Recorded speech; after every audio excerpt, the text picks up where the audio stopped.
Snapchat was still pretty new when this story took place. It was sometime in late 2011. During my freshman year of high school, I had one really close friend. Her name was Samantha. Samantha told me one Friday before the weekend that she would ask for a friend request the next day. She thought it would be really cool if we bandwagoned on the Snapchat trend, the sooner the better, because Snapchat was almost non-existent at our school. And when I got home that day, I got a friend request. The profile picture was of Samantha.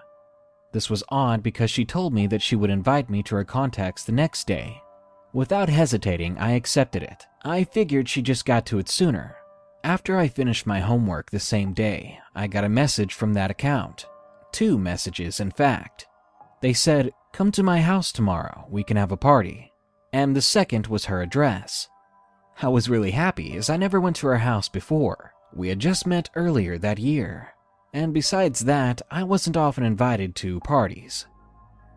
The address she gave me was to a house nearby, so I decided to walk over the next day. When I actually saw the house, I checked Google Maps multiple times to make sure I was led to the right destination. Because this place was very messy, and the windows were covered in those thank you bags you get at markets. Something didn't seem right. It was very modest for Samantha's family, yet we attended a private school. I realized the address was correct, so I knocked on the door, although I was a bit hesitant. It opened very quickly, and a man greeted me, almost like he was expecting me. He was about 6'3" with blonde hair. He really didn't look anything like Samantha, who was a short, black-haired girl. I asked if they were related. He simply said, "Yes." It was in a very plain and odd voice. Then I asked him about the bags on the windows, and he said it was because construction workers were still renovating the house. Before I could ask or say anything else, he beckoned me inside, moving aside so I could go through the doorway. I entered the small house. Sitting near a frayed couch was a large terrier, which he said they just bought a few days before I arrived. He told me to sit down while he went to get something. I checked the time on my phone, but the moment I grabbed it, it vibrated with a message. It was a notification from Snapchat. It was Samantha. It said, "Here is my Snapchat." And I thought things couldn't get weirder. She'd already sent me a request. Did she make another profile? Why would she do that?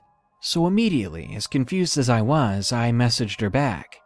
"Your house is so weird. Where are you?" I said.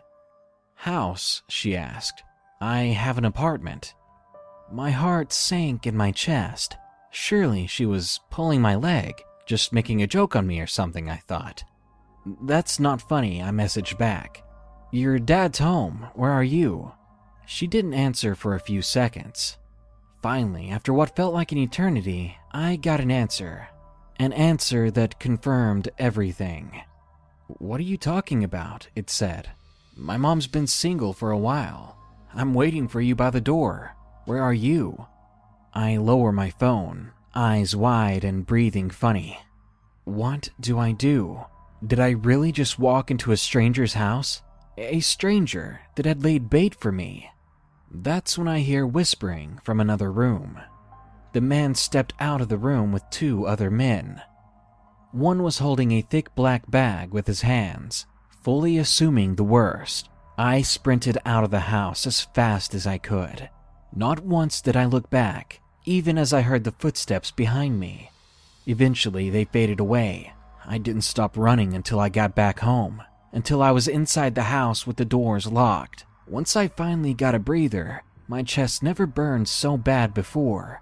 My mom and dad looked worried when they saw me, and they needed an explanation. In between breaths, I tried to tell them. They got the gist of it, and they called the police. When the police got there, they were gone. That house had been abandoned. There should have been no one living there.